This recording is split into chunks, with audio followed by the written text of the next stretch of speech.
রাত্রে 2:30 বাজে যাইতেছে, এখনো ট্রেন আসার কোনো খবর নাই। আমাদের ট্রেন আসার কথা হয়েছে 10টায়, না?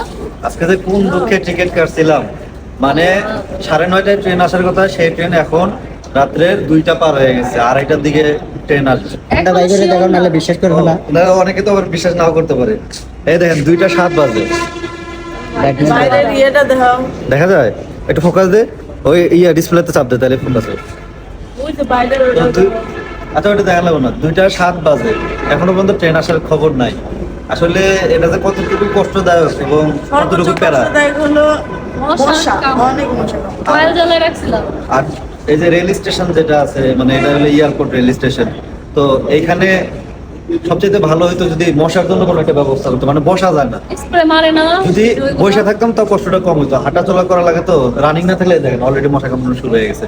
মানে এই জায়গায় দাঁড়াইলে এক দেড় সমস্যা এমনি কামড়ানো শুরু করে। আর ওই যে ক্যামেরাম্যানরা তো খাইতেছে, আমাদেরও খাইতেছে, দেখেন কি অবস্থা। ভিডিও করতে পারতাছি না, তো- বিশ্বাস করেন মশার কাছে। তো এটার একটা ব্যবস্থা নেওয়া দরকার, কারণ মানে রেল স্টেশনে এত মশা কামড়াইলে আসলে এটা আসলে খুবই কষ্টদায়ক। এক হলো লেট, 4-5 ঘন্টা লেট। তো এই 4-5 ঘন্টা যদি মানুষ একটা মানে দাঁড়ায় থাকে, তাহলে কতটুকু কষ্ট হইতে পারে চিন্তা করে।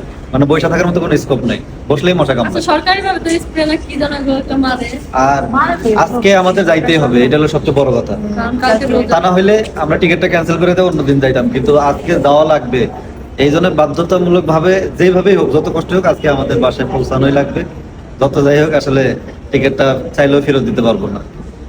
আর ফেরত দিতে চাইলে দিতে দেওয়ার পারবো। ফেরত দেওয়ার অপশন ছিল, কিন্তু দেই নাই, কারণ চিন্তা করলাম যেহেতু কালকে আবার রোজা, আর বাসের জার্নি করা আমার সাথে পক্ষে অনেক কষ্ট। আর ওর তো প্রেগনেন্ট। আসার সময় আমরা মানে আমরা বেশিরভাগই যাতায়াত ট্রেনে করি, তবে এবার কাকুলি আমরা কিন্তু বাসে আসছি, তো ও তো প্রেগনেন্ট, ওরে তো আর বাসে নিয়ে যাওয়া যায় না, ওরে আমরা ট্রেনে নিয়ে যাবো, কারণ ওর মানে সমস্যা হয়, ও একটু মাথা ঘুরায়, বমি টমি করে, আরো অনেক ধরনের সমস্যা আছে। তো এই জন্য ভাবলাম যে ট্রেনের টিকিট 3 দিন আগেই কেটে রাখছি। তো কি করার আর, না না, মানে কপাল খারাপ হলে যা হয় আর কি। আমরা এর আগেও বুড়িমারি এক্সপ্রেসে যাবে লাগছিলাম। আর আমরা টিকিট কাটলে কেমন যেন মানে মনে হয় কি ট্রেন একটু লেটে আসে। এর আগে বুড়িমারি এক্সপ্রেসে টিকিট কাটছি, ওইটা 9টায় আসার কথা, 8:30 9টায় এরকম মনে হয় সম্ভবত রাইট টাইম, বা 9:30 সকাল, সেটাও আমাদের 2টা বাজায় আসছিল না। মানে আমরা যে দিনই টিকিট কাটি ওই দিনই ট্রেনটা লেট করে, মানে বুঝলাম না এটা কি আমাদের নসিব খারাপ নাকি কি? আমাদের নসিবই খারাপ। মানে আমরা টিকিট যেদিন কাটি ওই দিনই ট্রেনটা কেন যেন লেট হয়। ঠিক আছে, তো অনেক কষ্ট লাগতেছে, তো ভাবলাম যে আপনাদের কাছে বিষয়টা শেয়ার করি। আর সবচেয়ে বড় কষ্ট হচ্ছে এই যে মশার কাম। তো আমি বলবো যদি কোনো দায়িত্ববান লোক দেখে থাকেন, তাহলে এটার একটা ব্যবস্থা নিতে, কারণ রেল স্টেশনে মানুষ অনেক কষ্ট করে যে হাঁটতেছে, হাঁটাচলা আর বসে প্রত্যেকটা থাকে অনেক মানুষই কষ্ট। কয়েল জ্বালাইছে, তারপরে কয়েলে কোনো কাজ আমরা হয় না, একটু আগে এখানে একেবারেই। কয়েল জায়গায় জ্বালায় বসছিলাম, তারপরে বসা যায় না।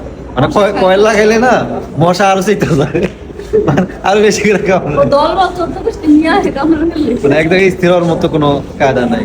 তো আসলে রেল স্টেশনে এত মানুষ থাকে, এত প্যাসেঞ্জার থাকে, তাদের আসলে এই জিনিসটা খুব কষ্ট করে। এটার একটা সরকারি ভাবে কোনো উদ্যোগ নিলে আমার মনে হয় অনেক ভালো হইতো আর কি আমাদের জন্য, বা যারা রেগুলার জার্নি টার্নি করে তাদের জন্য ভালো হইতো।